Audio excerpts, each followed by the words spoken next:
રાંધનપુરના મેમદાવાદ ખાતે જન કલ્યાણ શિબિર યોજવામાં આવી। ધારાસભ્ય લવિંગજી ઠાકોર સહિતના અગ્રણીઓ ઉપસ્થિત રહ્યા હતા। રાંધનપુર તાલુકાના મેમદાવાદ ગામની પ્રાથમિક શાળા ખાતે સરકારી યોજનાઓનો લાભ છેવાડાના માનવી સુધી પહોંચાડવાના ઉદ્દેશ્ય સાથે ભવ્ય જન કલ્યાણ શિબિરનું આયોજન કરવામાં આવ્યું હતું। આ શિબિરમાં ગ્રામજનોને સરકારની વિવિધ જનહિતલક્ષી અને કલ્યાણકારી યોજનાઓ વિશે વિસ્તૃત માહિતી પૂરી પાડવામાં આવી હતી। કાર્યક્રમ દરમિયાન ઉપસ્થિત અધિકારીઓ અને કર્મચારીઓ દ્વારા વિવિધ યોજનાઓનો લાભ કેવી રીતે મેળવવો, કયા દસ્તાવેજોની જરૂર પડે તે અંગે ઉપસ્થિત લાભાર્થીઓને જરૂરી માર્ગદર્શન આપવામાં આવ્યું હતું। આ પ્રસંગે ખાસ ઉપસ્થિત રહેલા રાંધનપુરના ધારાસભ્ય લવિંગજી ઠાકોરે ગ્રામજનોને સરકારની તમામ કલ્યાણકારી યોજનાઓનો વધુમાં વધુ લાભ લેવા માટે અપીલ કરી હતી। આ જન કલ્યાણ શિબિરમાં ધારાસભ્ય ઉપરાંત રાંધનપુર તાલુકા પંચાયતના પ્રમુખ રમેશભાઈ પરમાર, તાલુકા વિકાસ અધિકારી, ભાજપના તાલુકા મહામંત્રી બેચરભાઈ ઠાકોર, ગામના સરપંચ, તલાટી તેમજ શાળાનો શિક્ષકગણ વિશેષ ઉપસ્થિત રહ્યો હતો। મેમદાવાદ પ્રાથમિક શાળા ખાતે યોજાયેલી આ શિબિરમાં મોટી સંખ્યામાં વિદ્યાર્થીઓ, સ્થાનિક અગ્રણીઓ અને ગ્રામજનોએ ઉત્સાહભેર હાજરી આપી હતી। તમામના સહયોગથી આ આખો કાર્યક્રમ ખૂબ જ ઉત્સાહપૂર્ણ વાતાવરણમાં સફળતાપૂર્વક સંપન્ન થયો હતો।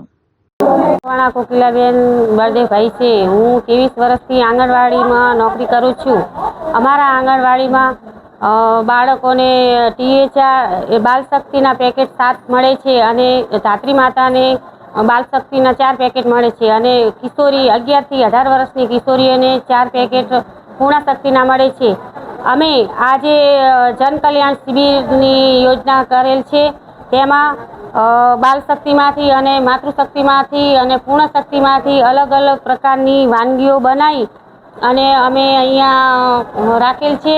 તેમાંથી બાલ શક્તિમાંથી અને પૂર્ણ શક્તિમાંથી પોષક તત્વો વધારે મળે અને ગામજનો પણ આ એમના બાળકોને અને સગર્ભા માતાઓ અને ધાત્રી માતાઓ પણ આનું ખોરાક કરે તો તેમાંથી એમને પોષક તત્વો વધારે મળી રહે છે અને આમાંથી લોહીનો પણ વધારો થાય છે। બસ આટલું જ કહેવાનું। ખૂબ આજે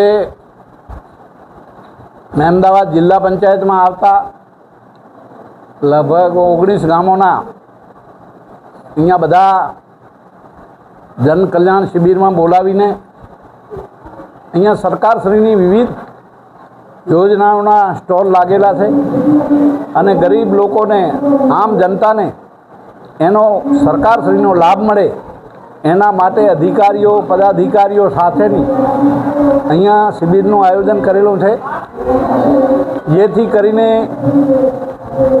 એ સરકારશ્રીનો લાભ મળે। આનો હેતુ મુખ્ય એ છે કે મોદી સાહેબને 12 વર્ષ એ દિલ્હીમાં સુશાસન સરકારના 12 વર્ષના અંતર્ગત અહીંયા આ ખૂબ જ સુંદર આયોજન, એમની જે વિવિધ જે વિકાસલક્ષી યોજનાઓ છે એનો લાભ દરેકને મળી રહે એના માટે ખૂબ જ સુંદર આયોજન કર્યું છે। એમાં પ્રાંત ટીડીઓશ્રીને અમારા એ જિલ્લાના તાલુકાના ડેલિગેટો બધા સાથે મળીને એ નાનામાં નાના માણસને, છેવાડાના માણસને સરકારશ્રીનો લાભ મળી રહે એના માટેનું અહીંયા જિલ્લાની સીટ વાઇઝ એ સુંદર આયોજન કર્યું છે। એ બદલ હું એ સરકારશ્રીનો અને તમામ કર્મચારી અધિકારીઓનો પણ ખૂબ હૃદયથી આભાર માનું। બોલો ભારત માતા કી।